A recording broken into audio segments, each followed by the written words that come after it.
Everyone, welcome again to another episode of Community Conversations. My name is Kenya Hutton. I serve as the Deputy Director here at the Center for Black Equity. I just want to thank everyone again for spending time with us this evening for another one of our community conversations. I'm not going to spend too much time talking about myself because you all see me all the time. I'm going to go ahead and bring in my co-host, Tony Marie Preston. Hey, Tony. Hi, Kenya. How are you? I'm good. How are you? It's two. It's what is it? Two. 2222. Yes. Yeah, it is the day. I was listening to the radio today. They said we won't get this again for another 400 years. Oh wow. So that's interesting. Which is the great day for us to have this panel discussion, right? It's an important discussion about engagement of elected officials. This is an election year. We always have elections going on, but Right. I think one of the things that a lot of people struggle with is how do you engage your elected officials, right? How do you have these conversations? How do you bring up topics? How do you advocate for your community in a way that you're not just talking, but Right. actually, being effective? So I'm very, very, very excited for this panel. So without further ado, of course, as always, every time I get online to do a live, everybody wants to text and call. So if you hear more noise in the background, my apologies. I am muting everything. Actually, I'm going to go do that over here now. Focus, do not disturb. Boom. All right. So here we go. So without further ado, I am going to, we can start bringing up our guests. Ready? Yeah, sounds good. All right. So I want to bring up someone that all of our panelists, I think everyone knows. So I'm going to start today with Kamarion D. Anderson. Hello. Hello. How are you? I am doing well. Happy 222. Happy 222. Thank you for joining us. For those that don't know you, tell us a little bit about yourself. Yeah, so I am a visible, as you can see, Koma Mokiata, Black woman of trans experience. I am the Alabama State Director for the Human Rights Campaign, which we are the oldest and largest civil rights organization to push full equality for LGBTQ plus individuals. A little history making here. I became the first Black trans person of color to actually hold the reign of being in leadership at HRC. A heavy weight, but I enjoy the work that I do. On top of that, I am a wife, I'm a mother, I'm a grandmother. I have bonus kids as well. So I just am glad to be part of this conversation. I think also more importantly that may come out is some intersectionalities that I do bring to the conversation, especially for the Deep South. And one of them is that I am a woman of the cloth. So I'm a good Pentecostal preacher. So I don't want to take up too much space because I will give you 3 points and we'll still be here. But thank you so much for this opportunity. I look forward to this dialogue. Awesome. Thank you. So amazing. All right. Next, I want to bring up to the screen Victoria Kirby York. Hey, Victoria. Hey. How are you? I'm good. I'm excited to be in conversation and in community with everybody. You got a dope panel. It's an awesome conversation and timely conversation. Conversation about being timely, right? Right. Tell people a little bit about yourself that don't know about the amazing person that you are. Whew. As shared, I'm Victoria Kirby York. Folks call me VKY. You can also use she or they in place of my name. Any of the three works for me. I'm the Deputy Executive Director at the National Black Justice Coalition, which was founded in 2003 as an organization focused on civil rights of Black LGBTQ plus and same gender loving folks, but stands on the shoulders of two other national Black civil rights organizations that came before us. That goes all the way back to 1979. So I like to bring that up because much like with Center for Black Equity, and I used to actually be on CBE's board back in the day. It was like a lifetime ago now. Much like CBE has been a part of this beautiful fabric of the broader Black LGBTQ plus movement that's been around for decades. Our people aren't new to this, we true to this. And I'm excited to bring both my LGBTQ Black civil rights frame, but also my life before that was working in Democratic Party politics, president's races, gubernatorial races, state and local races, and also managing issue advocacy campaigns across the great state of Florida on behalf of President Obama and a number of other really important progressive issue areas. So excited to dig into this combo. Awesome. Thank you. Thank you. I told y'all we had an amazing panel tonight. So last but not least, our next panelist, someone I've known for some time, good buddy of mine. I've heard him called, political genius. And a number of other great things. I'm not going to toot his horn. I'm going to let him do it himself. I'm going to bring to the, I want to say bring to the stage. Bring to the screen, Matthew Rose. Hey, Matthew. Oh, you're muted, buddy. You're muted. I have been on these virtual things for like 5 years now, and still the challenge and struggle is real. That mute button gets us all. Mm-hmm. But it's good because it's always good. Always show up to a meeting muted because you might say something crass and someone might remember you for it. True story. Tell the folks a little bit about yourself, Matthew. I'm Matthew Rose. I have worked in federal policy for 12 years now, mainly in federal health policy. Now I work in global health. Worked in global health for, a bit too.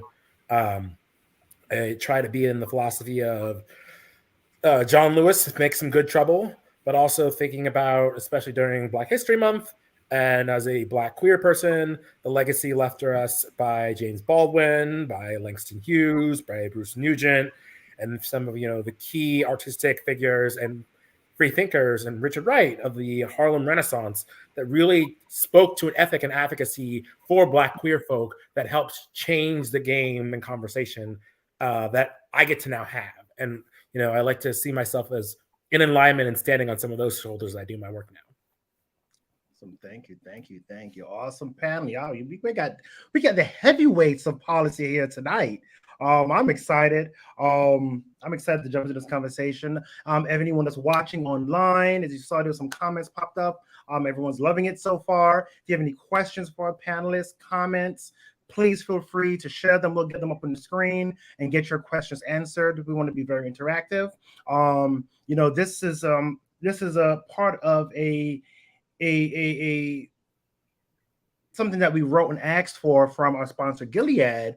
And part of it was we felt like we needed to have some real good conversations, right? Not the formalized, structured ones, and, not the fluff stuff either, right? We wanted to have like conversation, like family. We get together, talk about things that's important to our community. So thank you all for joining us this evening.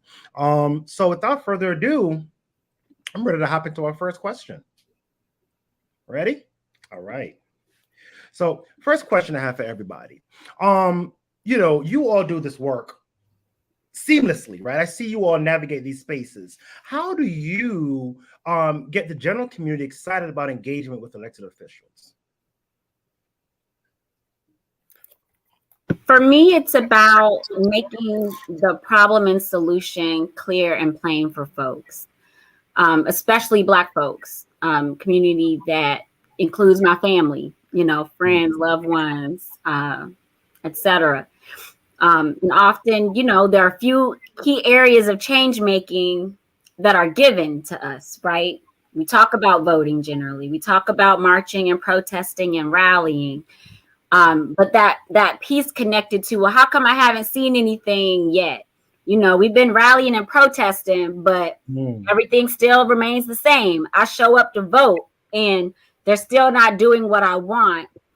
And because those are feelings that you hear in church, feelings that you hear at the barbershop or the cookout or wherever you might be going, might be the party, everybody hitting up Saturday night, might come up in conversation around the bar.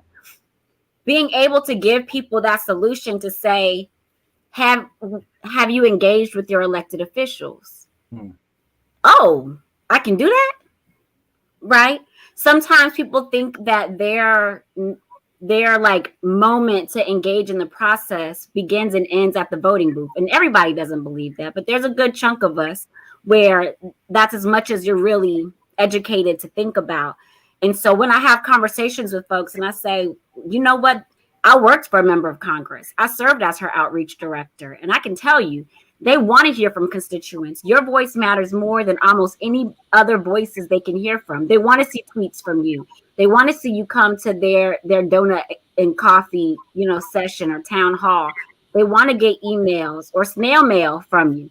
They want to know where you stand on these issues because your stories are what they take with them to the floor. Mm-hmm. Your stories are what they take with them into committee meetings and hearings. Your stories and experiences is how they approach making change with agencies that their committees oversee. And so getting people to understand that their voice is critical, that yes, their vote and putting their bodies on the line is important, but what's even more important is that accountability piece and making sure they know exactly what you expect from them on the issues and how they can make your life better and can remove, whether it's the pothole in the street or it's ensuring that you don't have to check a box when you go to try to get a job and you have to mark that, something about your past, about having a criminal record before you even get the opportunity to interview. These elected officials have so much power, but at the end of the day, our folks have to remember that the power begins and ends with us. Yeah. And that it's about the mobilization that we do in between, but it's also those one-on-one conversations that we have even much more control over. You might not have time to stop by their office, but you can program them as number one in your phone or two, because sometimes number one is your voicemail. Number two on your phone.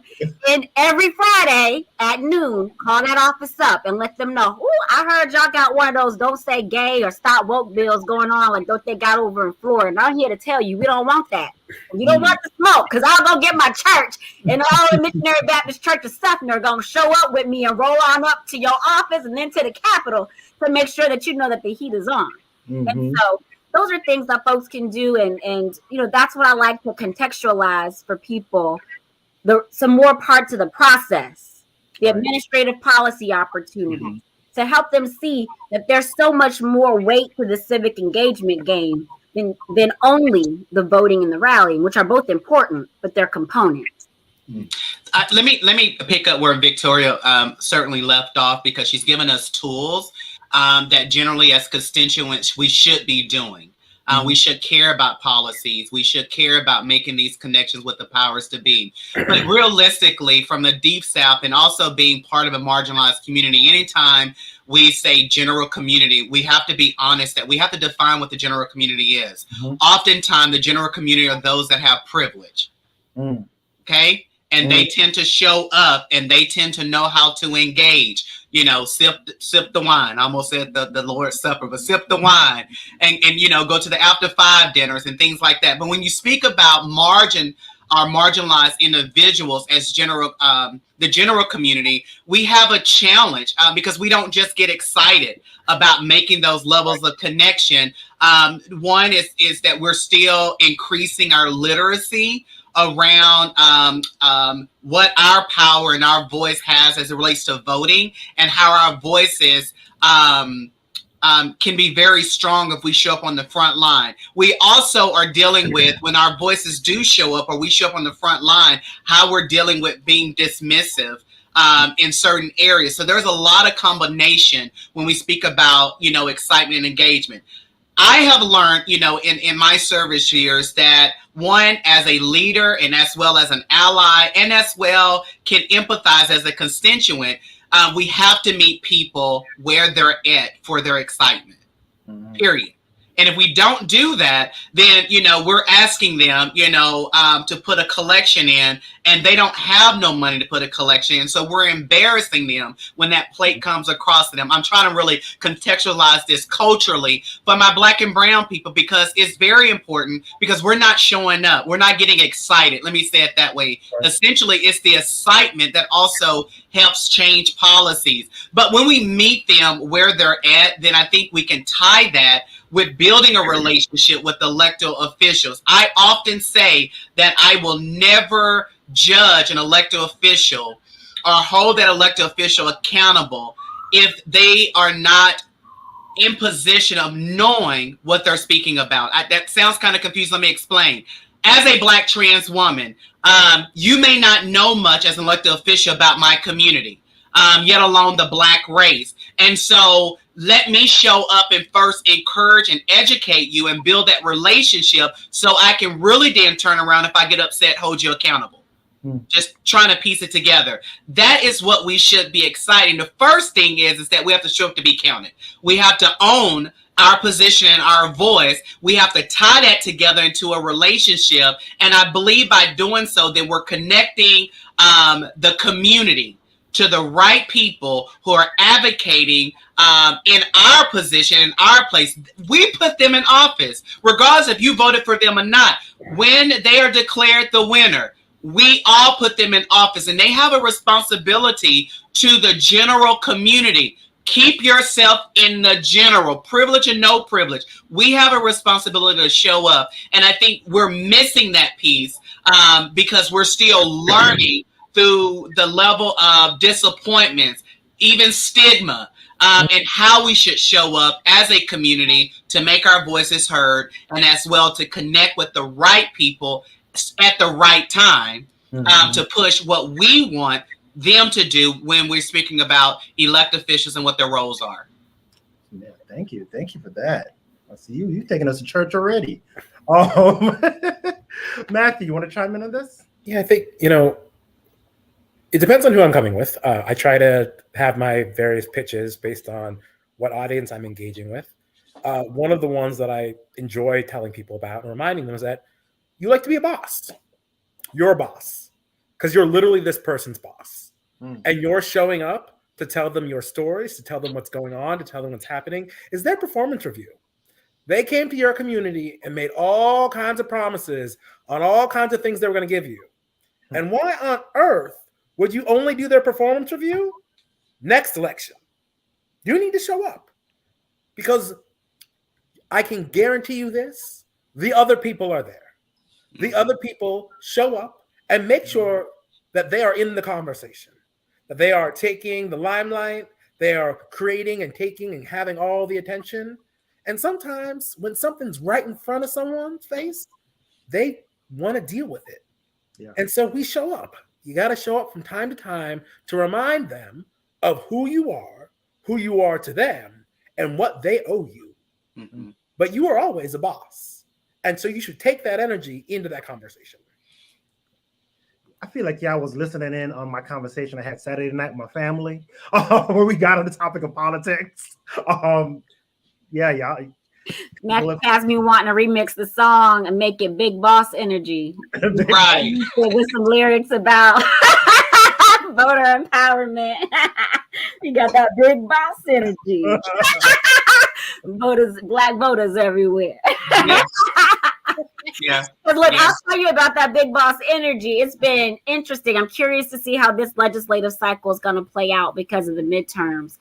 But it's been interesting watching from 2018 when you had some of the most of the, when you look at the number of turnout during that midterm election, one of the highest percentages in terms of a diverse electorate during a midterm election, and how that translated in terms of the diversity of Congress in various states, and looking at what happened temporarily in Alabama with Senator Doug Jones, and what just happened last January in Georgia, what happens from time to time in Louisiana and North Carolina in terms of Democratic governors elected in traditionally red states. You started to notice when the black belt rose up, in some of those elections, some of those conservative lawmakers quieted down a little bit on some of the really racist stuff they normally would go ham at without thinking twice. So far, this legislative cycle in terms of the bills introduced has played out differently than last year. So I don't know how long that effect is going to last. We'll also see what happens in November if the black belt and black voters rise up again, like we saw happen in some of those elections. I think we're going to have an even more consistent, either they're going to try to double down on their voter suppression tactics. But if it proves to be ineffective, as it was in a couple election cycles, they're going to have to come up with a new strategy. Just like they keep hopping around from, initially they were focused on gutting non-discrimination ordinances and creating preemption so that non-discrimination ordinances couldn't be passed. After a while, they're like, okay, that worked in Houston, but it's not really working anywhere else. So they started going on to the trans bathroom piece, right? Now they went to the locker rooms connected to it. Because they're like, well, the regular bathrooms ain't really getting it. Let's go to the locker rooms. Okay, now let's go to school sports. You might get it if let's hammer on the school sports thing. So they've been trying to have these little research moments with these different legislatures to try to figure out what their key wedge issues are going to be. And it's why it's so important that right now, early on in some of these legislative sessions, that we have people engage their lawmakers. And why I said this conversation is timely, because if we can get some early stops in some important states, it will force them to reimagine what their strategy is going to be ahead of this midterm election. But this is the critical period right now, as bills are making it to the floor of these different, state Senate, state House of Representatives. And it's also going to be key to some of these U.S. Senate races that are competitive states, like what we see in North Carolina with 2 seats up for grabs, where they're looking to see what constituent outrage is going to be in that case over federal issues. And this is our moment to rise up. But we have to have, as Reverend Anderson-Harvey was saying, we have to get people in the conversation. And as I mentioned earlier, it doesn't have that can be in bars, that can be at the barbershop, beauty salon, that can be in churches, it can be in school, it can be at the water cooler at work, it can be walking to the metro or the subway, it can be when you're on the bus, just like people go around passing out their CDs, like, hey, look at my CD real quick, I'm about to be the next greatest rapper, come listen to this track, it's hot. You listen to that, turn that up. We need to have people, or Jehovah's Witnesses. I learned a lot from especially they got a whole new training, man. Jehovah's Witnesses, man. If you need a lesson in organizing, what they've been doing recently has been fire. They got little business cards that slide to you on the train. And let me talk to you about the Bible real quick. They're really good. We have to have those same kind of, let me slide and get you in this conversation about what's going on with your elected official. Let's get you in the conversation, because Black people, we don't want to be left out. We're trend makers. We're taste sellers, and we've been that. Yeah. Since we came here, we've been that. We've been tastemakers. Yeah. We want to be in the conversation once we know what's happening. And the thing is, in the past, we haven't always been lit in on when the conversations are happening and how to get into it. But we can insert ourselves in those spaces, and as organizers, it behooves us to do so. Yeah. Before we run, though, I just want to uplift, because I don't want this to be ignored. Victoria gave us some great content of what's happening now in most of our state ledge houses. Is one, Black and brown people are under attack in legislation right now. LGBTQ plus people are under attack right now, to the point that because they don't have power, they're now looking and making an impact on our vulnerable youth. Do you understand? So whatever we did during the presidential race to get Biden in, you understand, we can't lose that momentum. It has to continue from a local, state, and federal level. We got to continue to come together and organize and collaborate. We got to come to church, honey. It's not in those 4 walls. It's actually in the community. So I don't want us to miss that marginalized individuals are continuing to be under attack. And in some states, they are winning. At least they think they are, because you understand.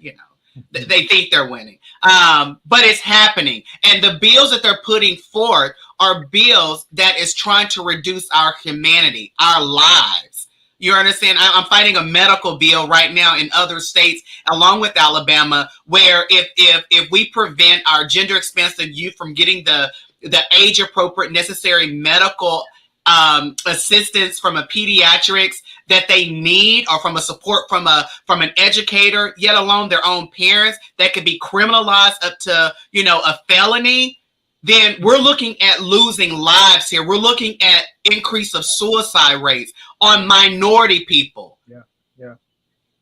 You know, that's why we have to come together. That's why we have to be empowered. That's why we have to show up together as a community and be the general community and get excited about life. That's what it is all about. It's about life, because these bills are trying to attack our life. And I know that my life is important, and the lives that are around me and everybody else. We need to show up to be counted a little bit more than what we have in order to start executing the enemy on the attack that they're bringing to us. Yeah. And won't God do it though? There was a point where people tried to say that Black people, first of all, they acted like we all don't exist, right? They act like Black folks over here, LGBTQ plus folks over here, and never the two shall meet. What we're seeing playing out in these legislatures require Black and LGBTQ plus people to be in this work together, because it's the same tactic trying to erase and move who we are out of curriculum, out of schools, and out of conversations. In my opinion, trying to preempt conversations around reparations, healing, and reconciliation. I really do believe that that's part of some of the anti-Black stuff we're seeing. But in order to beat this stuff, our communities have to come together, and us as Black LGBTQ plus people are the linchpins in being able to make that happen, because we sit in between both of those communities. We're part of both of those communities, and that synergy and working together is going to be required. We see that happening in Florida. One of the things that I love watching with Nadine Smith's leadership, she's the CEO of Equality Florida, is a co-founder, been leading that organization for over 2 decades, and she's a Black queer woman with beautiful locks, makes me miss mine. And a beautiful family. And she's been able to craft some really powerful anti-surveillance language, because she was able to look at this issue not as just a Black issue when it comes to the Stop Woke, bill, or just as a gay issue with the Don't Say Gay, parental so-called rights bill. Nothing about that. I'm a parent, just like Reverend Kamarion is a parent. Okay. So the question of what parents you talking about, right? But anyway, that's an aside. The fact that her body is in between these two communities meant that she was able to help craft and lead an organizational response that brought all of who she was and all of who we are to the table. And so to me, we are the magic sauce. Our community is the magic sauce to being able to win in this political moment. And it's why it's even more important for all of us to double down our engagement efforts with lawmakers. And I know I've been talking a lot, so I'm a hush. I want to hear more from Matthew. I'm sorry, Matthew. It's fine. It's absolutely fine. Matthew just giving us space. Matthew just giving us space. Come on, Matthew. No, I think it's on the right track. The struggles are connected. I think about, things you see into the foreign policy space that track to the United States space. You're watching it literally happen in Ukraine right now, where Putin is trying to take smaller slices of Russia to dare people to, or smaller slices of Ukraine to dare people, can he take more? And these assaults on the most marginalized are test cases of how much can you claim, and we can move the line just a little bit here, make it a little bit easier here. Then it becomes politically, feasible to say, well, these folks don't matter anymore. And then you just keep shaving off and carving off. In some ways, a lot of these bills, and I think of the demographic survey that just come out earlier this week, are a response to what is the demographic change in America.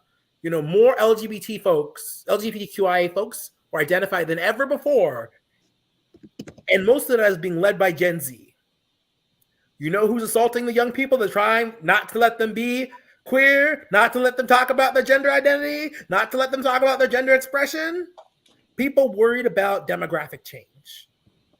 And politicians who are uncomfortable and unable to win over those constituencies and talk about those people. So if they silence all of the discussion, then they don't have to have it.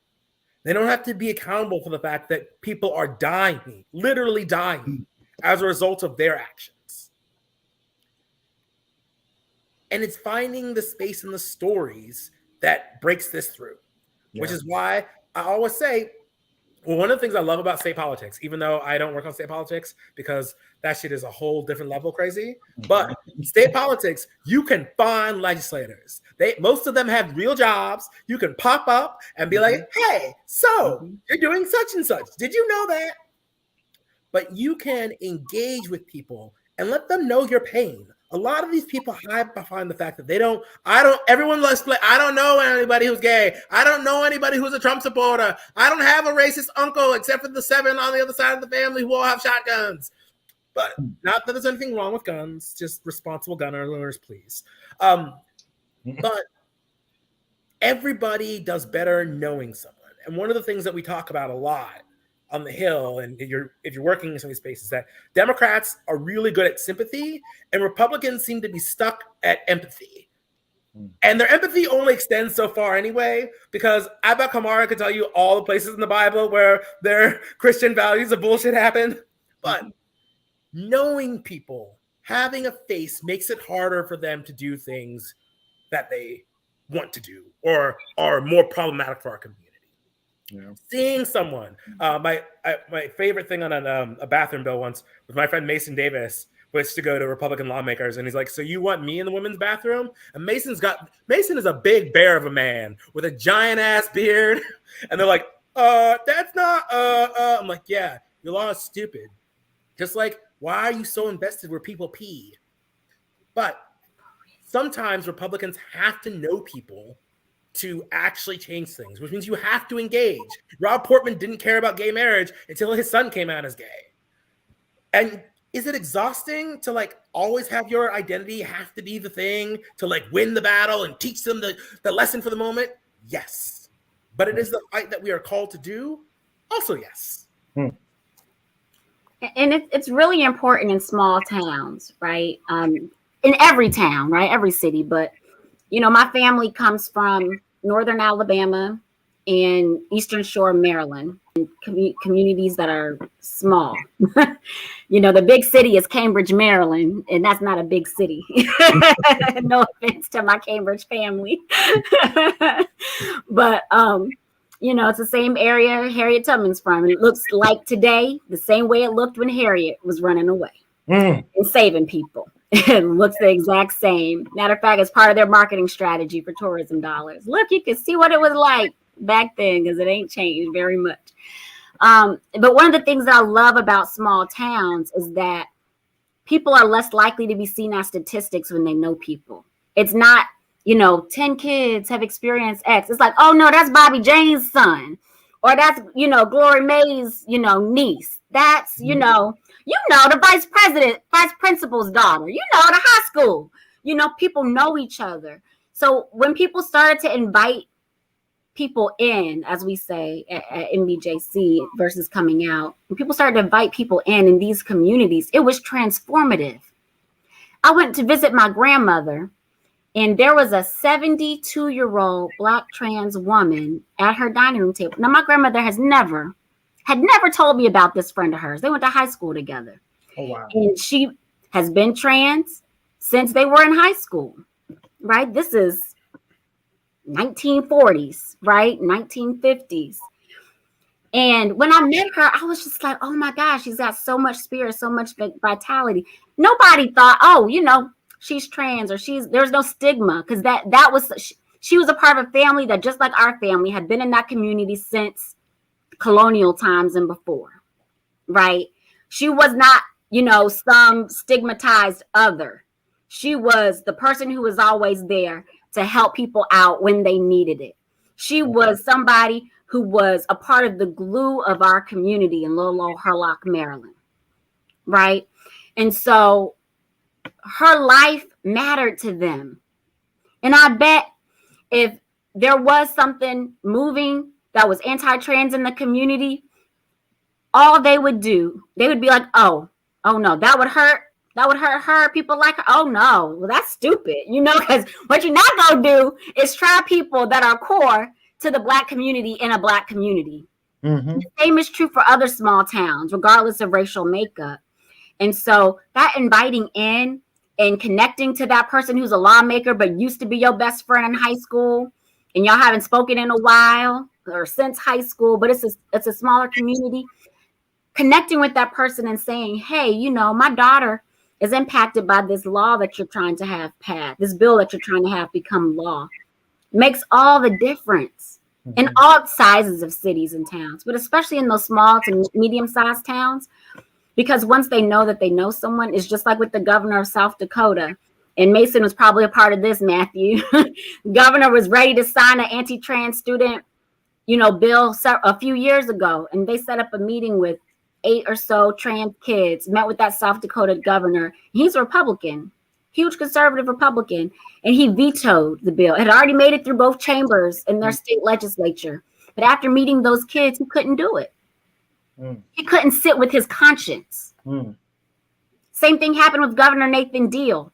He overturned a bad RFRA in Georgia when he was still governor of Georgia before the clown they have now.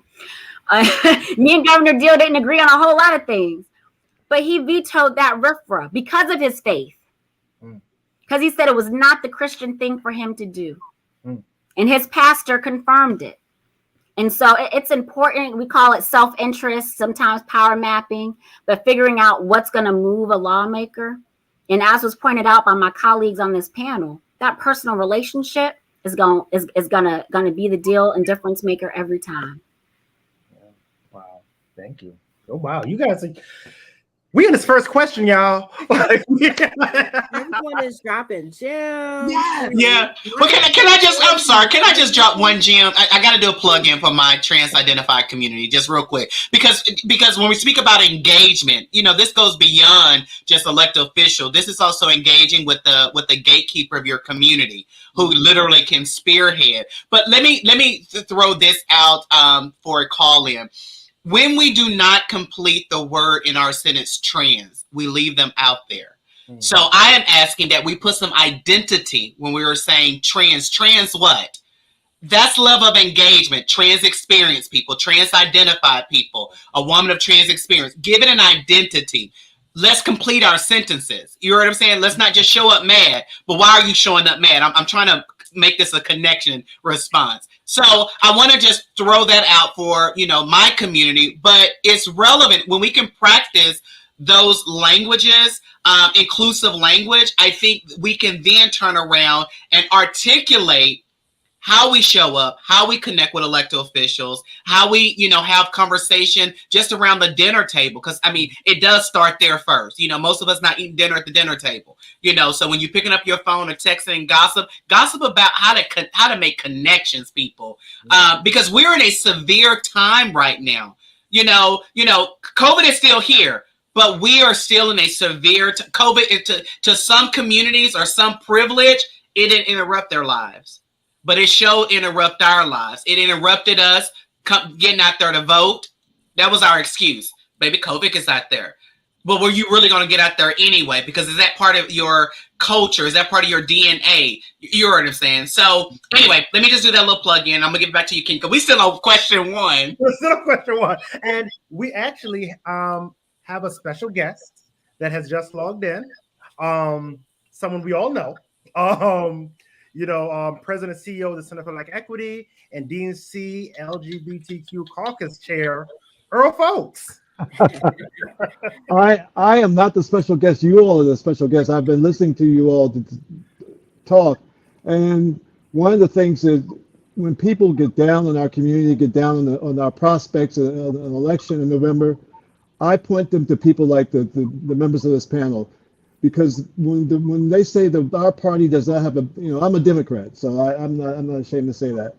But when they say our party does not have a bench, I say yes, we do.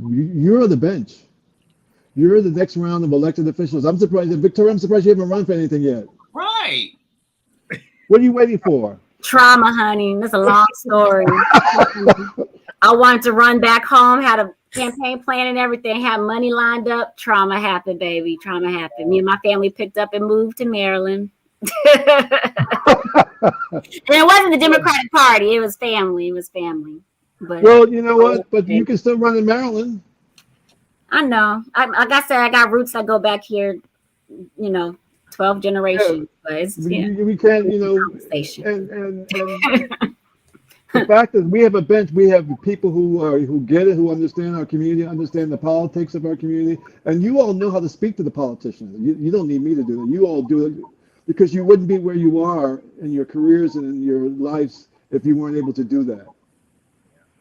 The fact of the matter is, we're a sexual minority, we're a racial minority, and we're a small percentage of the population. We need to have people work with us to get things done. We can't do it on our own. Because even if we have majority of the voting bloc in the city, we don't control the economics.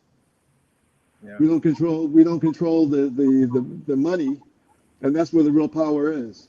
So I'm just here to continue to encourage you to continue the dialogue and to step up your game a little bit. And we got two trans women candidates who are very, very attractive and very smart. One in Alabama, one in Chicago. Come on. Earl, I know and Matt, I don't know if you want to run for anything, but you could be anybody's director of policy. Yes. Oh, I'm a man behind the throne. We need those. We need men, women, and puppies to be on the throne. We need whatever we can get. Yes. Keep the staff. Earl, I know you just hopped on, but if you are free, I know you just got off another call. Hanging on and answering a couple questions with the panel. If you have a few minutes, I don't know. I don't want to encroach on the panelists. But we would be honored. Earl is a mentor. Well, I need to have some positive I was on the DNC call a few minutes ago, so I need to have something lift me up. Okay. Look, I keep this right here to remind me of my roots, Earl. That's right. That's right. I got two of them from y'all back here. And you're working at number 3. Yes. Oh, that's awesome. Thank you. So, Earl, we were just talking about how do you get the general community engaged about excited about engaging with elected officials.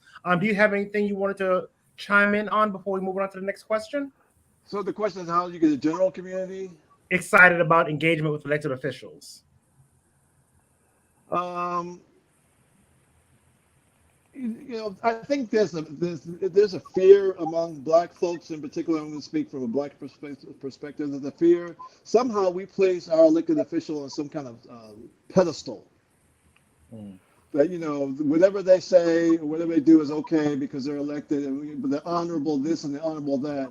And people put these artificial barriers into greeting elected officials. When my mother, when she was alive, we lived in a smaller community in New Jersey. And if she saw the mayor of the town, the director of the superintendent of schools in the supermarket or the CVS, she stopped him and laid out her grievances. And you know what? He listened. The fact of the matter is that we need to stop putting there's a difference between us, those of us who are non-elected officials and those who are elected officials. They're human beings. I'm on the calls with a bunch of them knuckleheads all the time. And I was like, how did you ever get elected? The fact of the matter is don't be afraid. If you have a grievance, don't be respectful. Come in a spirit of respect. But engage your elected officials. Ask for things. Do you want to be a notary? Look at some commissions that you could be on. They're the ones who will appoint you. Yeah. Well, thank you.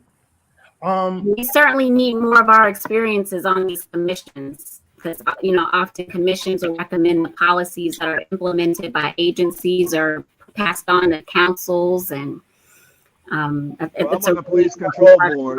Process. I'm on the DC Police Control Board, and it's amazing the cases that come through. It's amazing. I'm glad I'm in that position because all I have to do is say stop, and they'd have to do the whole thing over again. Awesome. Thank you. All right. I say stop a bunch of times.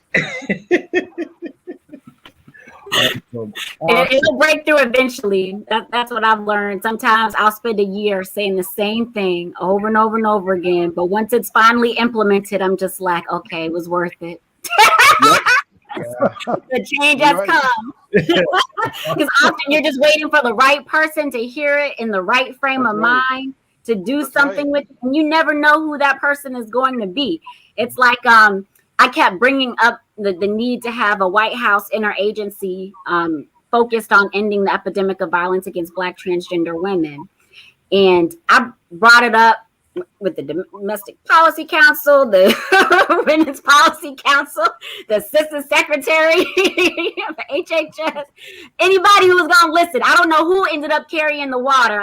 I suspect it was someone from HHS, but it happened. It was rolled out in Pride Month. I didn't even know that it was happening when it was happening. somebody heard it and moved it and got it done. And that's one of the things that I try to remind myself, is that it can be annoying to have to repeat the same thing in different spaces. But all of it is sometimes about when you know you have a good idea and something that's important and needs to happen, it's about finding the right ally who has enough motivation, it feels courageous enough to leverage their position to propose something different, or might be risky, or whatever. Not saying that was risky. I'm just saying in general.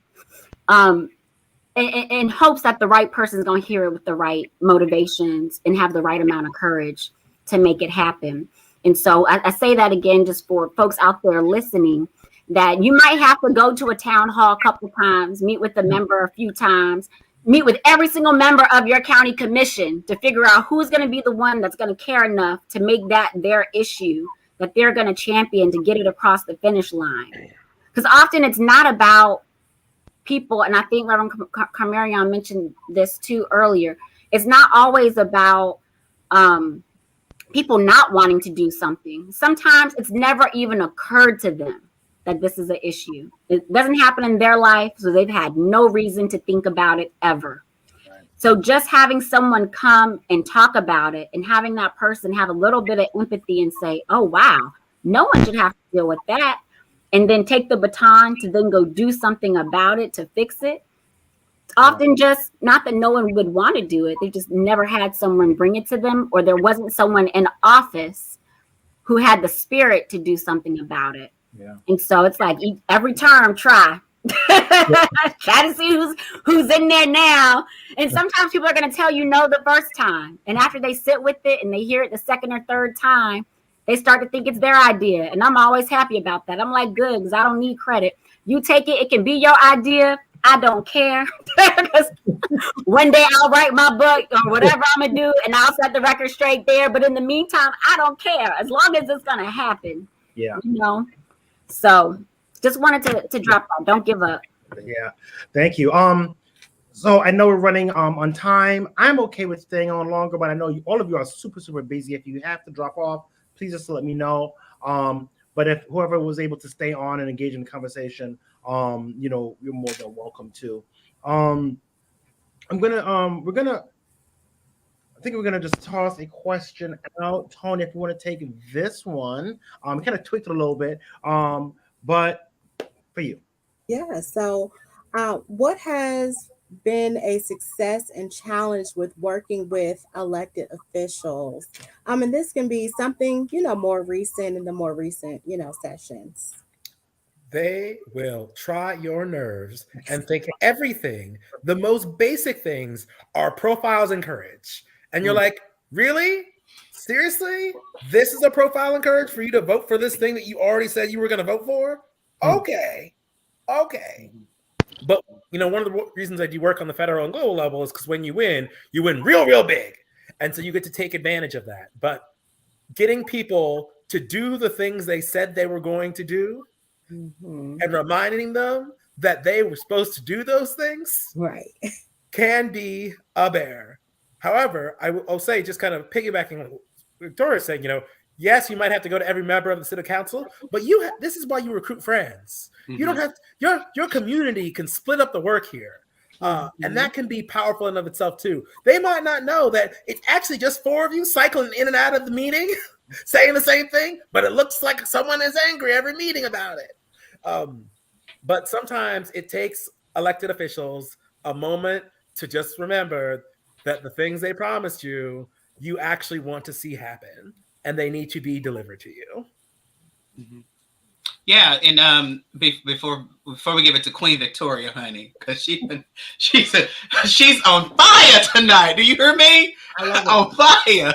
But rather than me giving particular details around successes and challenges, since most of my work is around local and state, and thank God for Matthew, who I can rely on when I need that assistance, and then one of the things is that trust.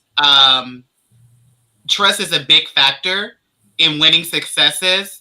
And it also can be a challenge because although I want to trust them to build that relationship, it's almost going back to question one, you do have to verify everything. Okay, so check that box, but make sure that you done verified everything. I have found in my service years thus far that relationships with elected officials can be a little bit complicated. Okay, and I won't say a challenge, but complicated. And I think it's because both of us, we have something in common, and we both have things to offer each other. But we, again, I'm in Alabama. I have to be a relationships, and that's just not seeing them at the State House. I may have to, go eat dinner. I may have to rub some elbows. You understand? I can't give you too much of my tricks because they're my successes. Okay.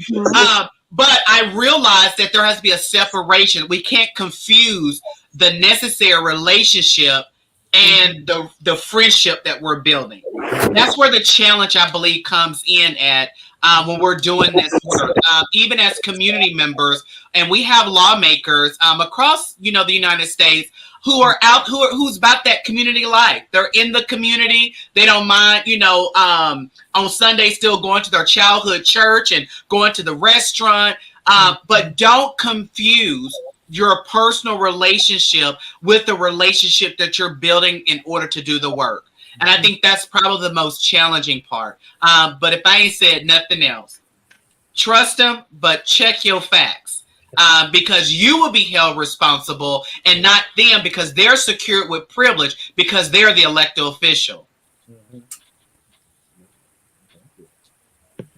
Someone mentioned a piece on perception that I wanted to follow up on.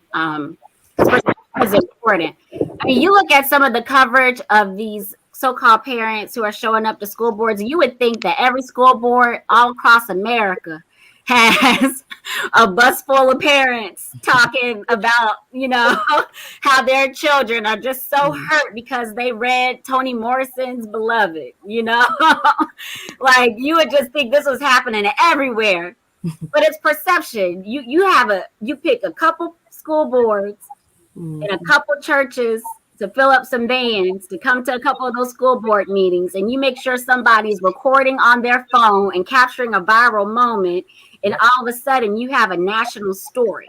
Or you think about what happened with the Tea Party in 2009. That's what I call what we're saying right now, Tea Party Part 2. It's the same tactic ahead of a midterm election, trying to create this buzz, to create a movement. That's what we're trying to do right now with this election because of redistricting, and a whole bunch of other things. I already told you my theory about reparations, preemption. But you can create the perception through social media, having a certain number of people highlighting a couple influencers that are going to retweet something and help give something legs. It can be as simple as having 20 people in different parts of a state tweet that they're passing out flyers, and that elected official has no idea how many flyers are being passed out. But it looks like, dang, they got people in 20 communities in my state, and I'm a U.S. senator, so I care that it's happening all across my state. They're talking to tens of thousands of people about this issue. You have some people call in on the same day, call it a day of action. Next thing you know, the perception is set, right? That's what you see the people on the right doing right now. And they're doing it effectively. There's no reason that we can't engage in also trying to be strategic about our organizing and being strategic about painting the picture, because it's not that it's not true, right? But you have to tell the narrative. You have to paint the story, write the story, paint the picture for journalists to understand the complexity of differences of opinions on these issues. Because trust, for every one white parent who feels scared of Toni Morrison's Beloved, there's 10 white parents who feel like their child is going to come out better for understanding and knowing their history and be more enriched by it. But you're not getting those stories. Mm-hmm. And so it's our job to help ensure that reporters are connected to those stories and helping to shift those narratives for our elected officials. Go ahead. I was just going to say, you just placed a really a call to action, and I want to make sure that the listeners heard that, and I'm going to paraphrase it the best way I can. I would love to see my social media, social networks, and on all my platforms, that every day that we're posting something that's relevant around how we're going to show up, as it relates to legislation, as it relates to what did you do to do your part in engagement to your elected official. We don't see that on socials. Don't get me wrong. Socials are cute. When I get downtime, I scroll and then you get lost in it. Can you imagine if I scroll and I'm seeing things that and please forgive me because I don't want to offend no one, but some things that's going to bring about some change with our law. Mm-hmm. And that's a call to action that, now if you can't do it every day, take the time, get the CNN out, I'm in Alabama, get AL.com, love them to pieces. And then copy that and put your comment. What I'm trying to express is that we have the power to create our own action alerts. That's the term that we use. We have that power to create our own action alerts. Every state has a website that have contact information to these lawmakers. And if you're just reaching out to your lawmaker, put that up on social and say, hey, I need 20 people in my area to call the lawmaker, and this is all you need to say. Write your own script. And if we continue to do that, it makes my job, Victoria's job, Matthew, and, the Center of Black Equity, it makes our jobs a little bit easier, to rally the troops. You're tilling the ground for us. So when we show up or whatnot, we ain't got to break no sweat. And we ain't got to break relationships because, in the heat of the moment, we do call outs real good because now it becomes competitive. That we really want to see this change. And I understand I'm friends with you, but your party line, is going against the grain of what the community wants. And we just have to do that. So that's a call to action. Give us more content on your social that is going to plug us in to change some of these laws. And if you have election this year in your season, post about that. Post where the nearest poll is in your district. Post who your favorite candidate is and why. Copy their bio on there.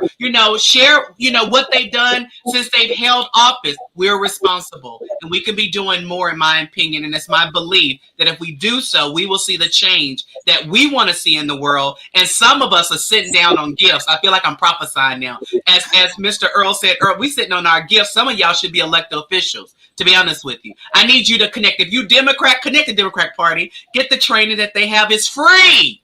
It's set up. It's free. So, those good Sunday school teachers and those youth pastors who know how to command, you need to be running for office. I don't care if it's from a state level or local level, rather, school board, city council, president of your home association, something to make sure that diversity and our voice is in every intersection of our living.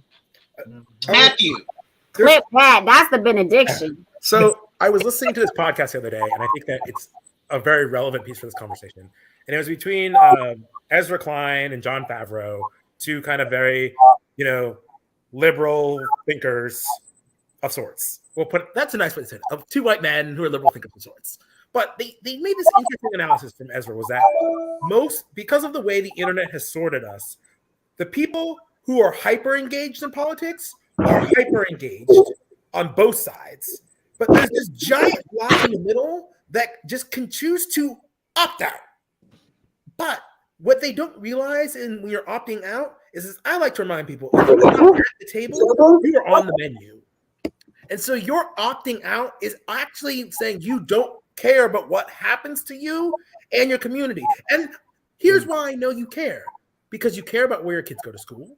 You care about the roads you drive on. You care that healthcare doesn't send you into bankruptcy. You care that you don't get shot for walking down the street. You care that there are mental health services out there. You care about, that there's not pollution and that, heaven forbid, we don't die in a climate crisis.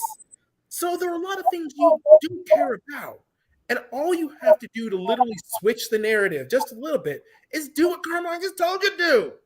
If you're on Twitter every day, make sure one tweet has something related to politics, some politician you like, some great thing you saw happening, so even something just hyper local that you're like, yeah, that pothole got filled, and I'm real happy that council member such and such is making sure these potholes aren't here no more.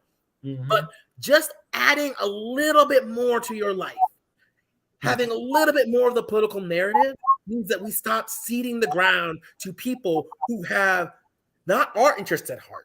Not even their own interests at heart sometimes. In some ways, they really only care about an oligarch that doesn't really care about them. It's a very funny situation on the Republican side of things. And I will mock the Republican Party until they actually start doing good things about LGBT people. If they start doing things, cool. We can have that discussion. But until then, they can go fuck themselves, except for the two that vote on our legislation. And now that I don't work at a nonprofit all the time, I can say that. I said that with my GHS hat or my personal hat, not as a person of the Center for Black Equity. Over there, I'm very C3. But I will say that your ability to engage and just have a slight bit more of the conversation, just adding a little bit more politics here and there, can literally change the landscape of what is happening in your city. And one of the terrible things we talk about is voter suppression, which is god-awful. And we talk about gerrymandering, which is god-awful.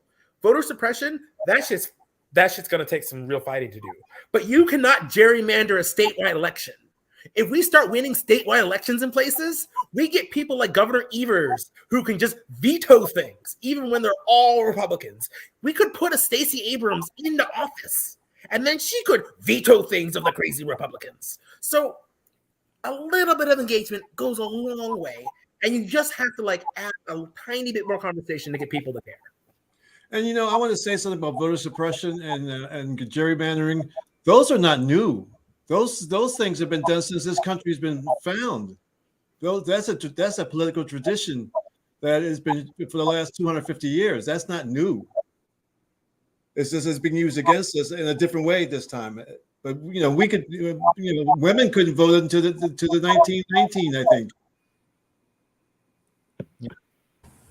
Yeah, I think that, in terms of this, discussion, right, a lot of what we've talked about is, of course, as communities of color who are oftentimes, poor, working class, communities, it's so important that we encourage ourselves and our communities and friends and family to become civically engaged if they're not already, and if they are, to continue to be civically engaged. So thank you all so much for. Can I pop one more thing in that I forgot in my rant?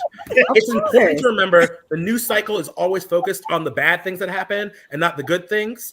But because of people getting engaged in politics, 23 states increased their minimum wage this year. That is real money in real people's pockets. Yeah. And we can get wins like that. Yeah. And look, medical marijuana, I look back at something from 10 years ago because my wife was trying to get her master's thesis written around medical marijuana laws before there were any states that passed anything. Her professors looked at her like she had 3 horns on her head. Fast forward 10 years later, and most of the states in the country have it. I'm like, girl, you was ahead of the times. They was ready for you. But yeah, there's some good stuff coming. We need to get more of our people financially. Sorry, there's an echo. But more of our people need some money and some reparation from that jail time they experienced. But there's definitely been movement. There's 2 quick things I want to say on this question. One of the biggest challenges is sometimes thinking about political cover that folks who want to do the right thing but have party leadership that really is trying to make it hard for them to do the right thing. And the Black community has more that we can leverage than sometimes we realize we can, in part, especially for those of us who live in or are from the South. There are a number of politicians, just like the Georgia example I gave, where the fact that you're a Baptist and that lawmaker is a Baptist is a place of conversation. Or you're a gun owner and they're a gun owner, right? There's a place of conversation. Or, you grew up, and was a part of the integrating, class at such and such high school.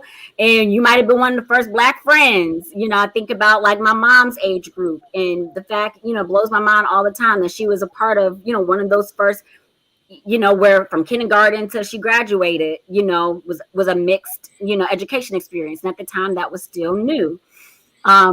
And so, there are all these like other points of commonality and experiences that sometimes, you even saw it play out on the debate stage. And I wish so bad that they would go back to that conversation point, but, around busing and what that experience was. There's so many just different random experiences and identities that create a talking point for people to do the right thing on civil rights, especially.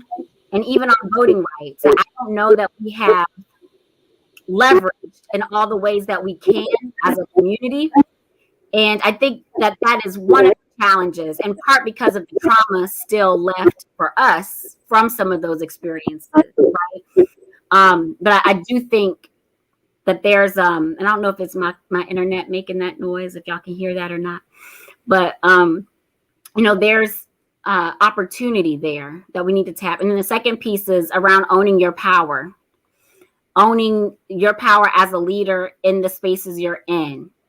So whether you are the football coach of a team and you have the parents of all your, Pop Warner, kids who are coming that you can talk to about your action alert that you've created, that you're going to go ahead and send out to the group text. To all the parents, or, you got your action alert that you created, as Reverend Kamarian said, that you can send out to all your clients, who you book when you cut their hair or style their hair, whether it's all the parents in your PTA.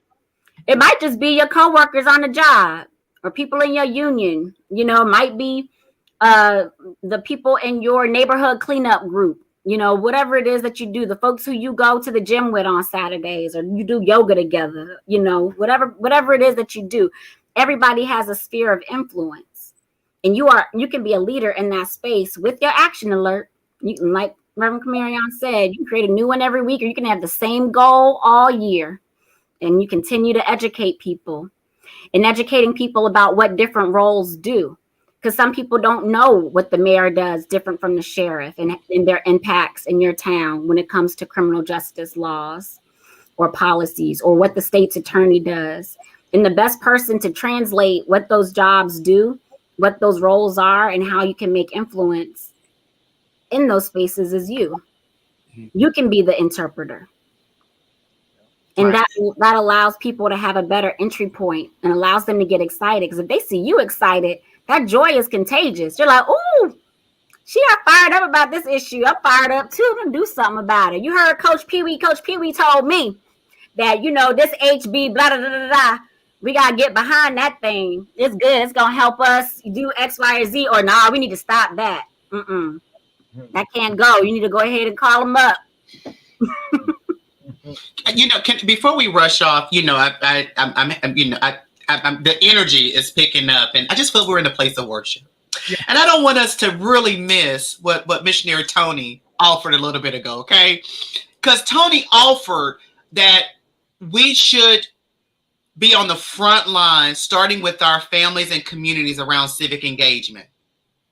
And, we rush across in Black communities about civic engagement. And so, maybe another webinar, but we really need to talk about the trauma that how Black organizations who say that they were on the front line, how now that's become trauma in this new generation and how we're electing people.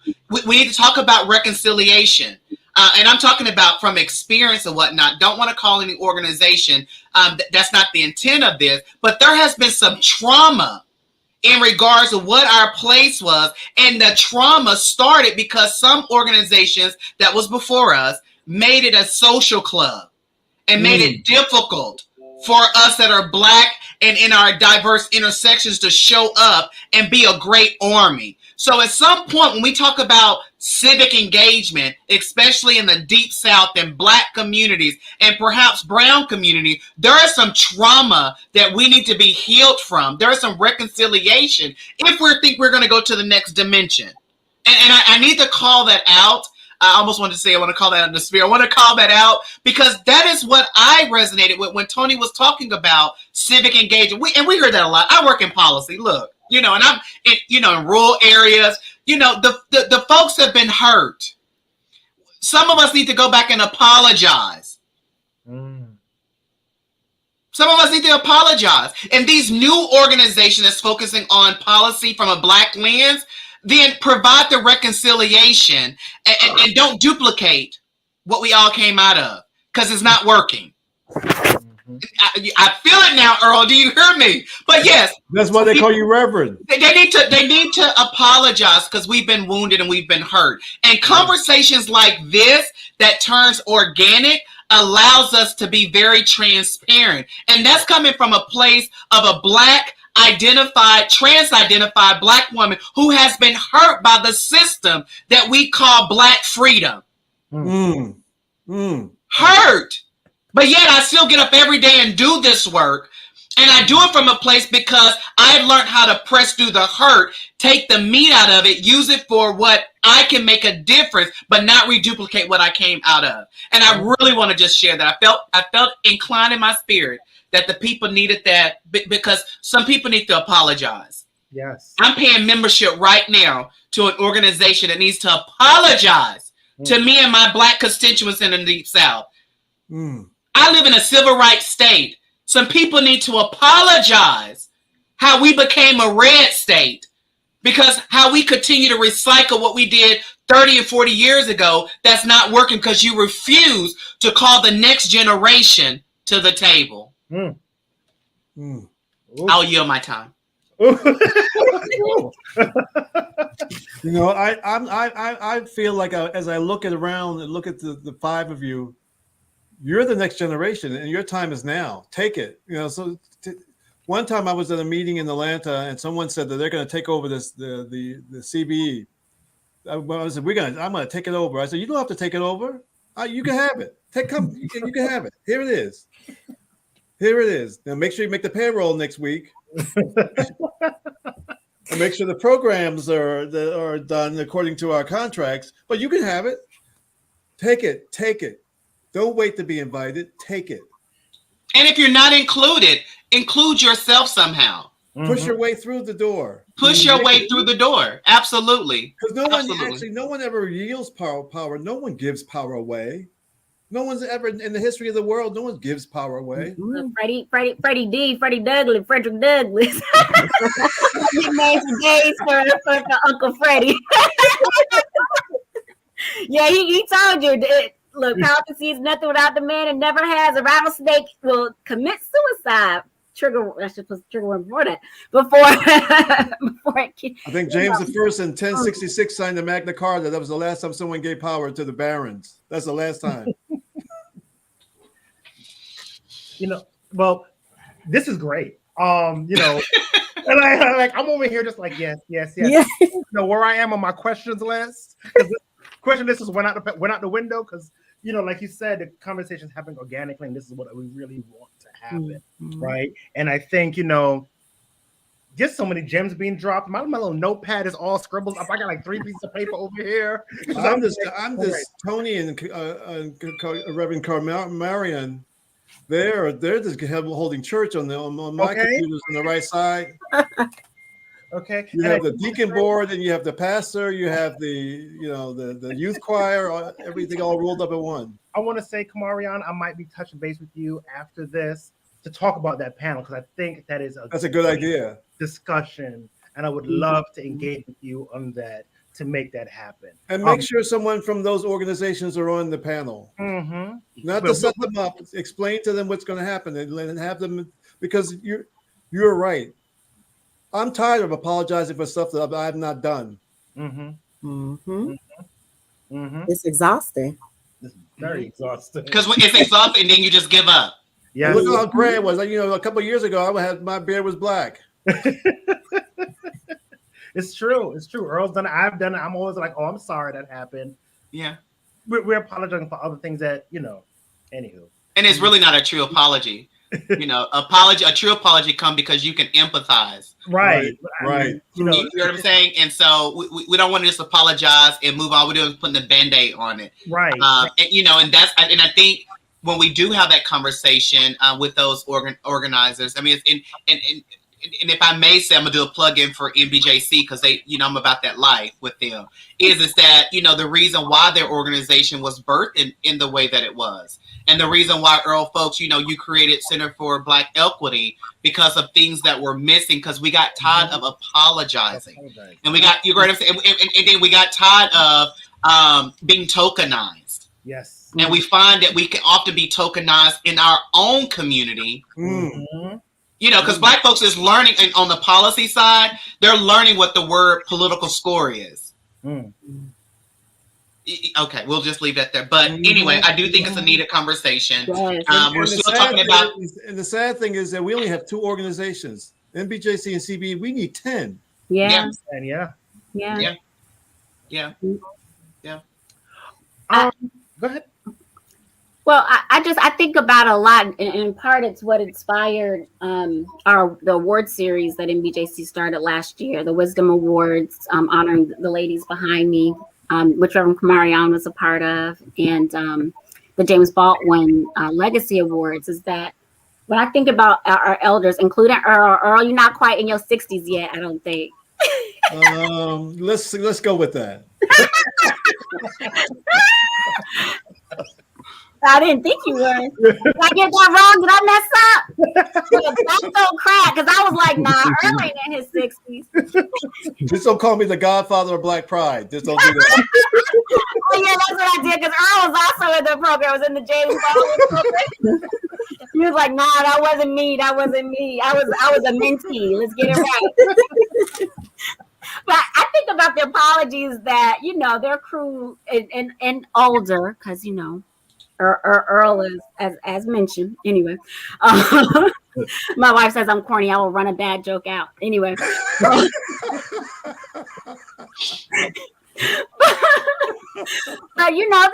they were really hit on both sides in some ways that we still are, but they really were hit on both sides from the Black community and from the LGBTQ plus community, and they weren't getting paid for it.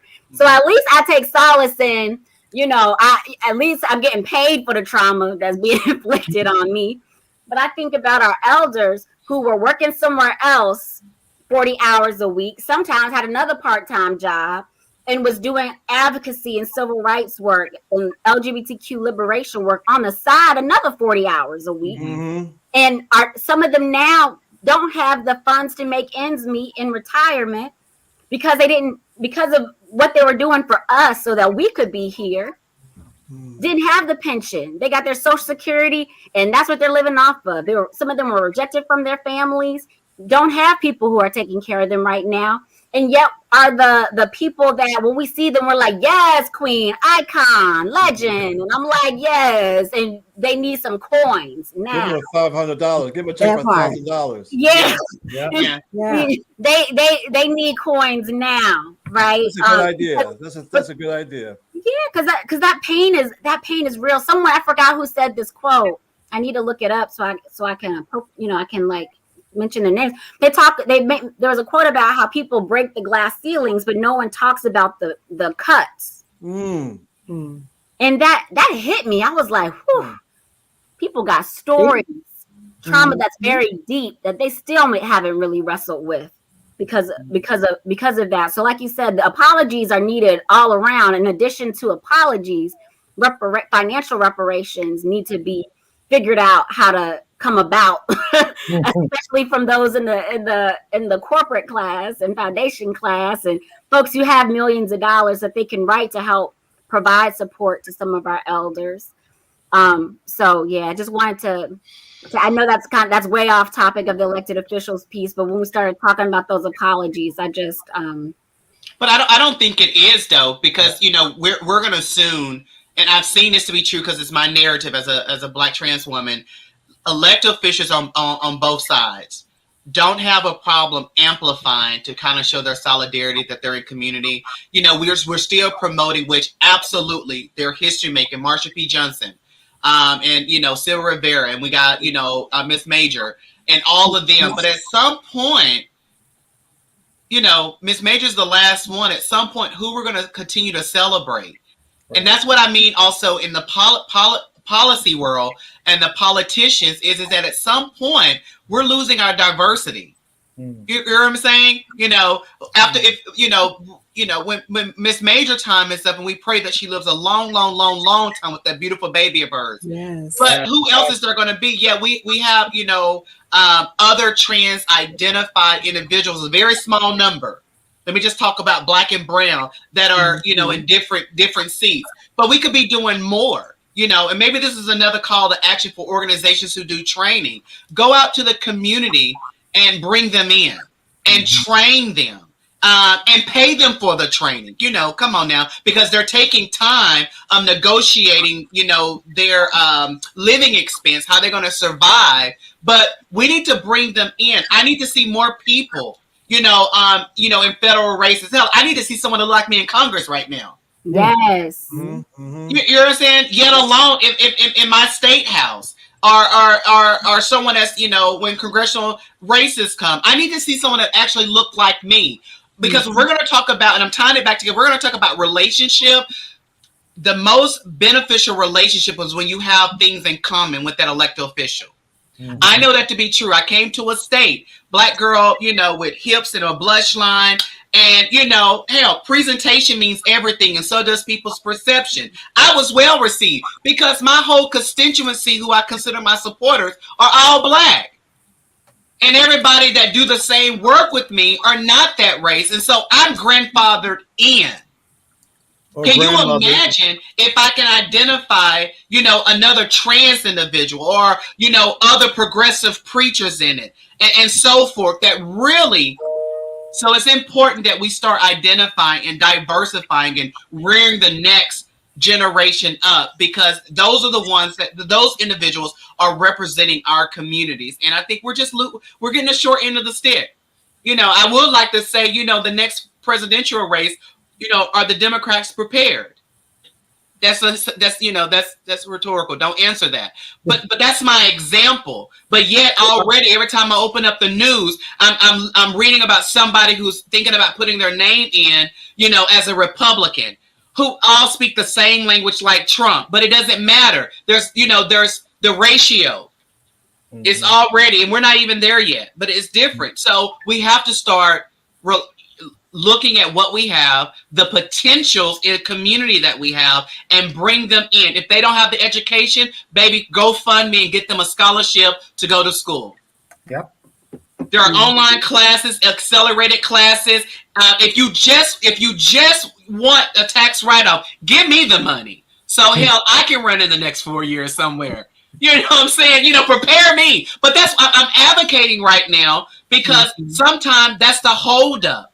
And you know, it's our responsibility to recognize that, especially as organizations, that we can do our part with our donors' money, with our, you know, some of our grant money, bring them on in as a super volunteer and let them get some of that grant money and send them off to school, get them this necessary training. And I really do think, and maybe I'm very passionate because I'm seeing that the Deep South, we're suffering because we don't have that level of community diversity that our policymakers and lawmakers in these deep southern states, and we're not moving as fast as we should be moving, because we had a dream years ago. You understand? We're still saying we have a dream. I want to say another thing to that, and I'm going to give a shout out to MBJC because of this. I happen to be privy to some of their work that they want to do with the Black queer electeds, supporting them after they're elected. Yes. Them after they're elected. We get them elected, and then we expect them to perform miracles. Walk on water, feed, take fish and loaves, and feed the whole community. But we don't give them the tools, and we don't support them. And I think that the concept that MBJC is developing is the only organization I ever heard of that ever done that before. Thank you. Earl's talking about our Good Trouble Network, and that is definitely our goal. And we've got a steering committee of Black LGBTQ plus electeds who are fired up and ready to grow. So as more of you get elected,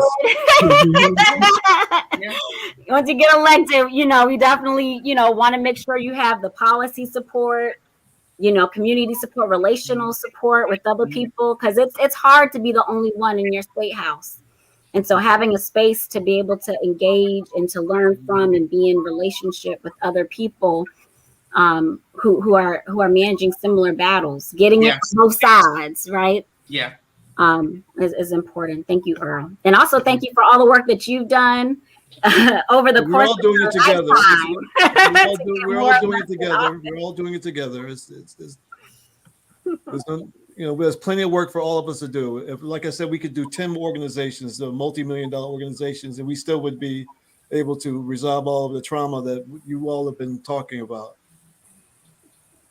But we have to start from someplace. And I can tell you from the DNC side that I've seen in my 16 years of being in the DNC, I've seen the increase of Black queer candidates who are willing to run, who are willing to step out there, all through the South, all through the Midwest, and places where there's not a lot of Black folks either. And those are the courageous folks. It's easy to run and your district is 100% Black. It's difficult to run when your district is 10% Black or 50% Black. Okay.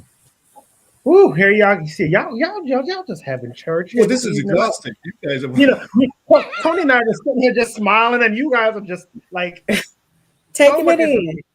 Taking it, yeah. This is so rich.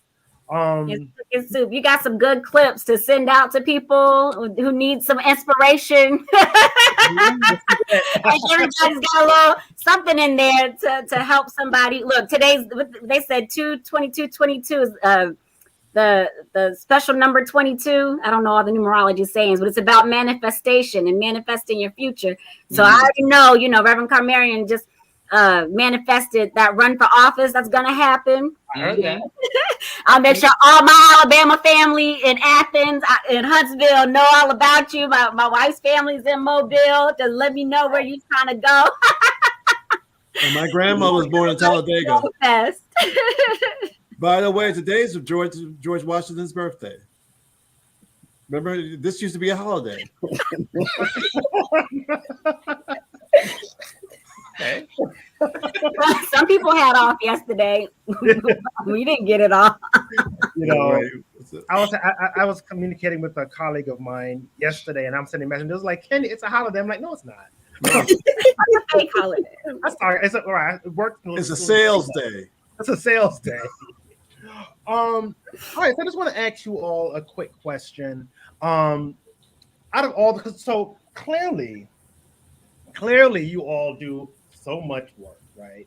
And do a lot with these elected officials. If you had to pick one thing, what has been your proudest moment during your policy career, your policy engagement career?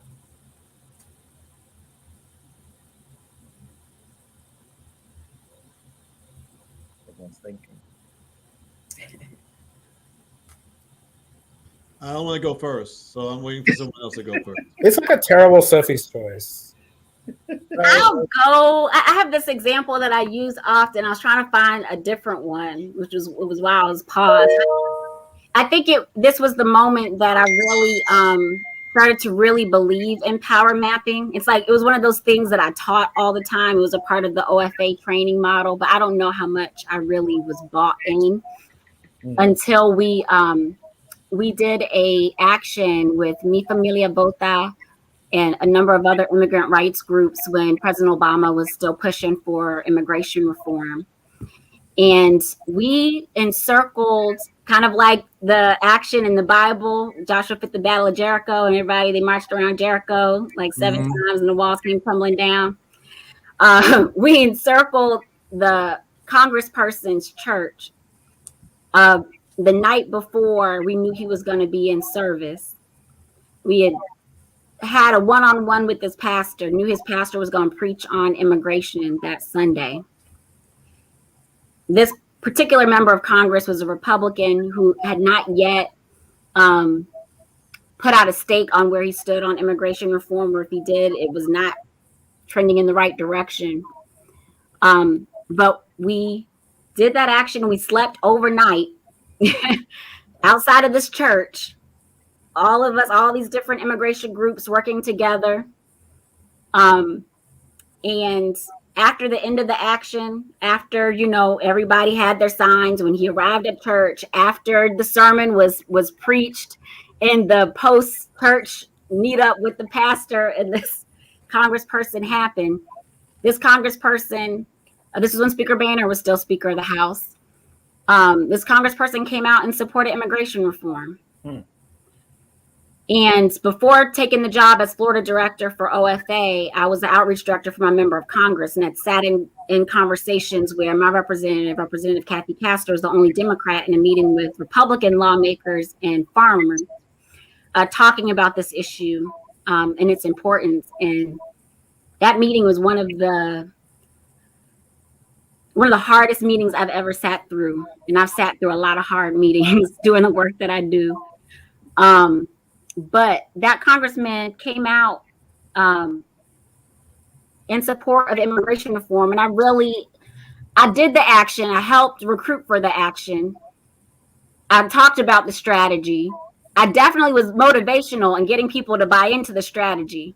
But, in my heart, I was kind of like, man, this man ain't going to change his mind. I'm going to be real. I did not really believe that. I just thought I was going to have no sleep, and I wasn't going to get a whole bunch of payoff for it. And I have narcolepsy. So I was really in my feels deep down about sleeping overnight. But it worked. The strategy worked. And after that action, I have been preaching the gospel of power mapping, figuring out self-interest, relationship mapping to every and any grassroots organization or person who will hear me talk about it. Because I really do believe that having a strategic plan around relationships and experiences connected to each unique lawmaker does make a difference in getting the yes. And the reason why I say I'm proud of that action was because I still moved, even though my faith wasn't there yet. And it was one of those examples of believing. Some say fake it till you make it. But in that case, it was, in that case for me, it was moving into action, seeing the fruit of that action, and then being able to know for myself, not because someone taught it to me, but knowing for myself that putting forth the work behind something strategically would have a payoff.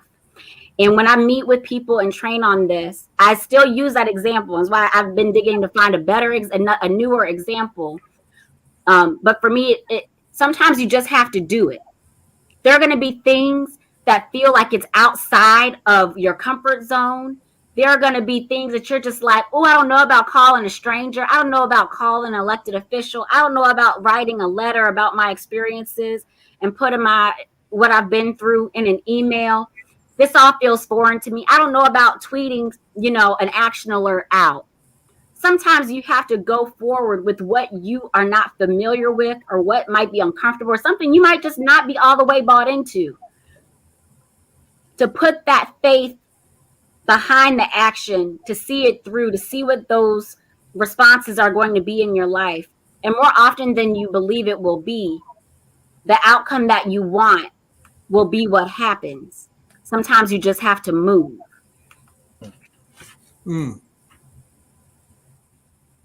Thank you for that. Anyone else? I refuse to be forced to this binary choice. Pick one. So I'm going to give you two. Go for it. Early in my career, my very first job, working in Washington, D.C., with a team of 4 people, we fought and worked like hell to get data collection for LGBT folks added into the Affordable Care Act, using what was basically a Hail Mary in the Senate when they said we were absolutely not allowed language that says sexual orientation or gender identity. And we said, well, how the hell are we going to get this data collected?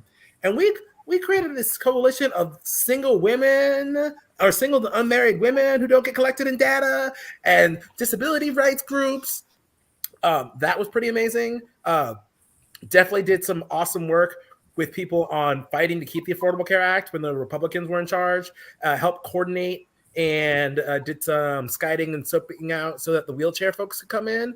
And let me tell you, when the disability community shows up in their wheelchairs, those are some damn protesters because they are hard to move and they are loud. Lock those brakes. And then last, I'll say, I was working with Senator Sanders' office last year to get him onto the TRIPS waiver.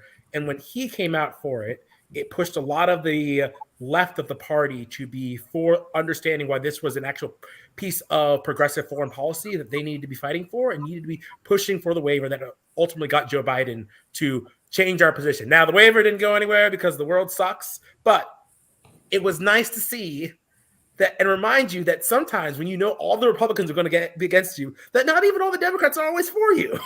And you still got to push to get a majority of the caucus to do things, but it can be done. Thank you.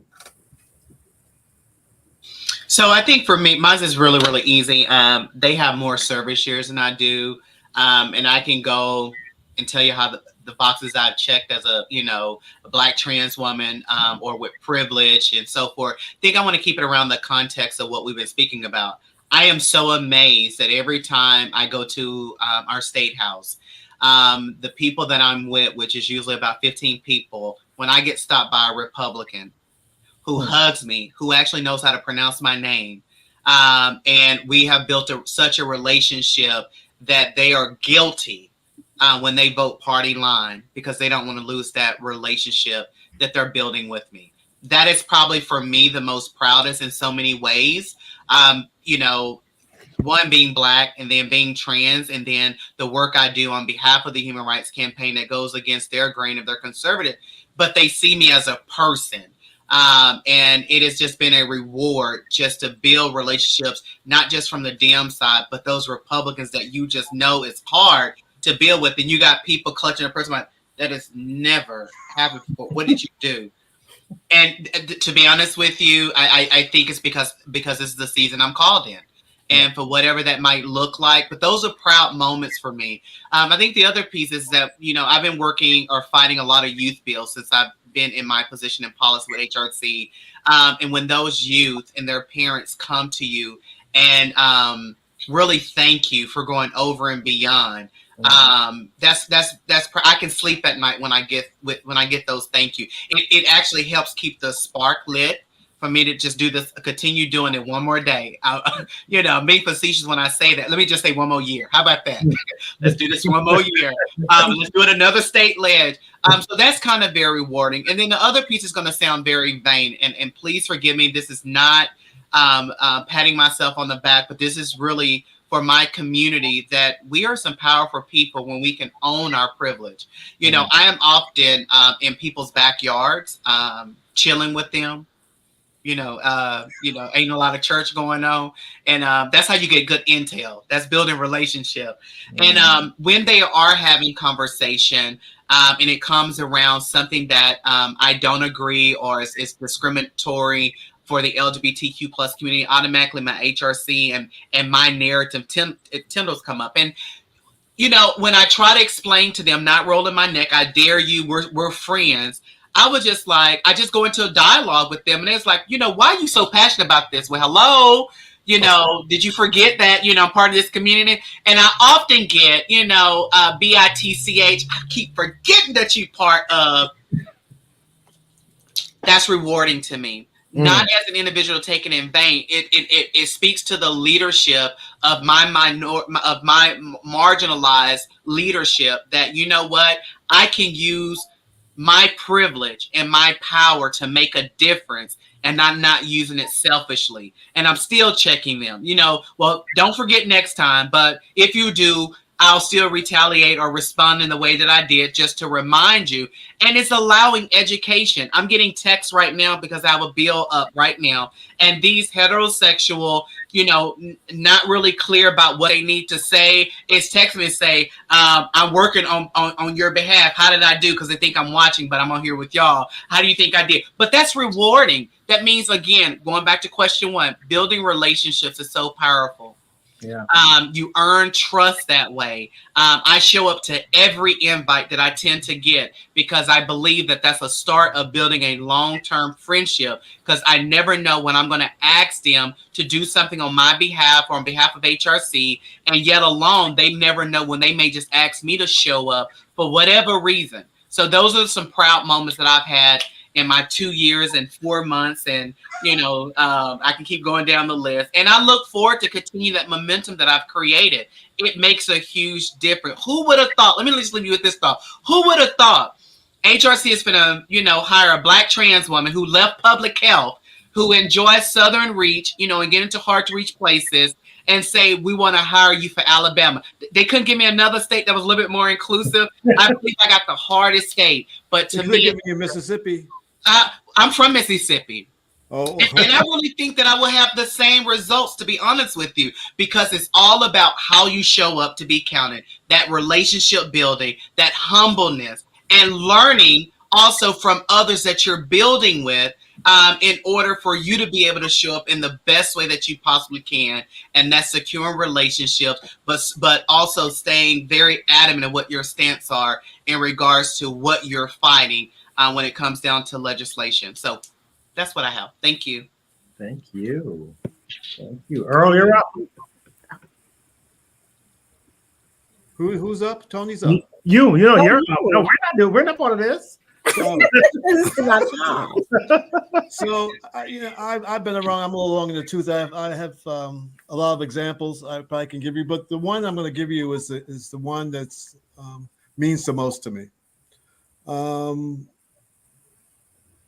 And it goes back to being an insider. Sometimes you push from the outside, sometimes you push from the inside. And I acknowledge my inside privileges.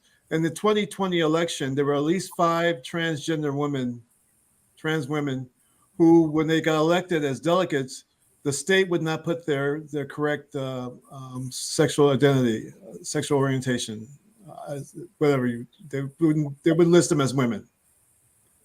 And they called me over the course of 6 months. And what I was able to do was to call the secretaries of the party's office and tell them what happened and have them change it. It was just that simple. And I said, when the state infant papers come through, just change it. And they did. So all these 5 women were able to be identified by their choice and not by the state party's choice. And to those 5 women, that was a breakthrough moment for them. And it was a simple. I said, okay, I'll take care of it for you. Let me call the secretary's office, who's a white gay man, cisgender man. I said, let me call the secretary's office. We'll take care of this for you. You don't have to worry. You don't have to be humiliated publicly. And it was taken care of.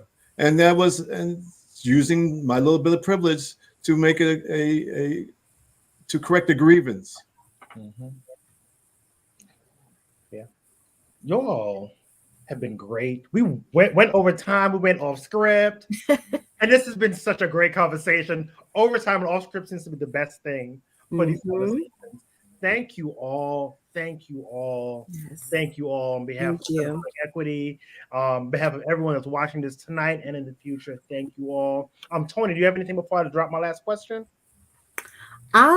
No, just, thank you all for a wonderful, robust conversation tonight, just as a, Black trans woman who's, educated and trying to do the work. It's very, inspiring to know all of the work that you all are doing and continue to do for our community. And so I want to thank you all so much for, coming and sharing tonight, everything you all have shared, and for the work that you all do. It's so appreciated. And the work you all do really matters and really is changing, for my generation and even, younger generations. So thank you all so much again.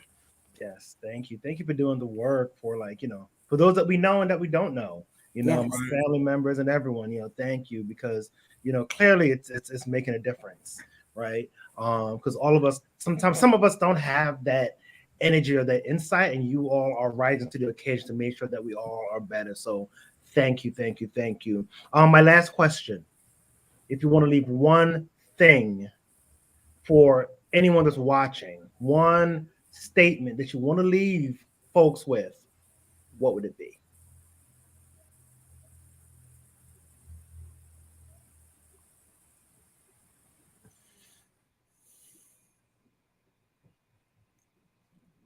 Embrace your uniqueness. I think when I was young, I used to think it was something. I had a great uncle who was a gender nonconforming, and he embraced his being gender nonconforming. He, we didn't know what he would, when we went to visit, we didn't know what he would be wearing, a dress or pantsuit or whatever. And we didn't see it as being weird. We thought we thought everyone had an uncle like that. And he just taught us to just embrace being unique. And we're all different. We all have special gifts and we have talents, and embrace that. You may be the only one in your group or the only one in your town or the only one in your community like you, but just embrace it. That makes you special. That makes you a special child of God. Embrace it and go with it. Closing statements, anyone else?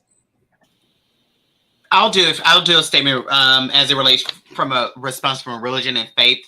I think it's important that the season that we're living in, where we're seeing, more red states and more red elected officials popping up, we don't, especially in the Black and brown and those that are Democrats to their heart, we don't agree with what we're seeing.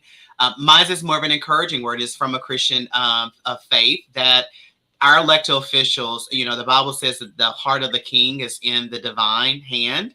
And I want to just, really release that since religion and faith is part of our culture, while we're praying for, our families, and while we are praying for our church social networks, let's start praying for our elected officials, regardless if you like them or not. We often say, the blood still work and the blood is red. Pray for the red people. That's a call out, but pray for the red. Pray for the red. But I do want to leave that because I think that culturally, we need to be reminded that our prayers do get answered through faith, and I just need more people to be in prayer along with me and increase your faith that what we want to be able to see moving forward can actually happen. And we all have to come together with our faith. So thank you for this opportunity and this time. Thank you. I will sneak in and say, because it's, always know whose shoulders you were standing on, and, pay homage to that, and know that someday someone will be standing on yours.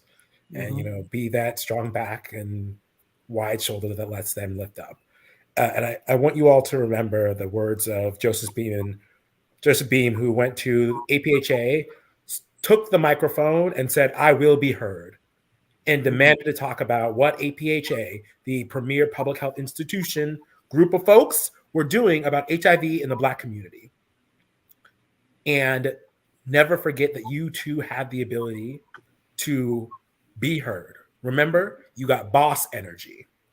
Boss energy, yes. Yes. Big boss energy. Boss energy. There are a few notes that I took down that my colleagues on the panel said that I just wanted to re-uplift. Create your own action alert. You can't gerrymander statewide elections. And so that means, sorry, my eyes are bothering me. So that means those governor's races, U.S. Senate races, attorney general, agricultural director. Some states have where you have to elect your secretary of state, all those. Pay attention to those too. And I believe that we are in an Esther era. They used to preach about the Joshua generation being the generation that followed the civil rights movement era of activists. And I believe we are in the Esther era, which is the pull on You have come into the kingdom for such a time as this. Each and every one of you are called to the families you're in, the communities you're in, the schools you're in, the jobs you're in, the extracurricular or just social kind of events and spaces you're in, to make a difference, to create change. Leverage your power, own your power. Never let anybody steal your power without a fight. We are in this together.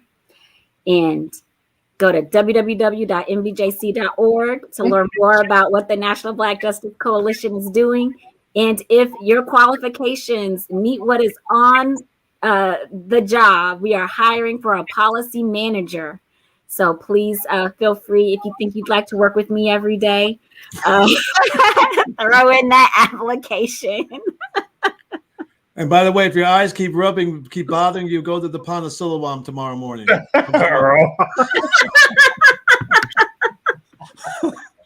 Put some mud in your eye. I'll take care of it. I need something. These drugs my doctor gave me are not helping. So that's oh goodness! Again, thank you. We went almost 2 hours in this conversation, and we got to 3 questions. Great. I think that's so great. With 3 questions in 2 hours. That just, and I started off saying the wealth of information and service you all are bringing to this conversation. Y'all have done it. Again, thank you all for spending time with us this evening. Thank you all again for. I keep on saying thank you. I keep on thanking y'all. I'm gonna thank y'all till the cows come home. Just thank you. Thank you for taking the spaces that some of us aren't able to. Making sure our voices are heard. Have a good night, everybody. Good night. All right, take care, everyone. Good night.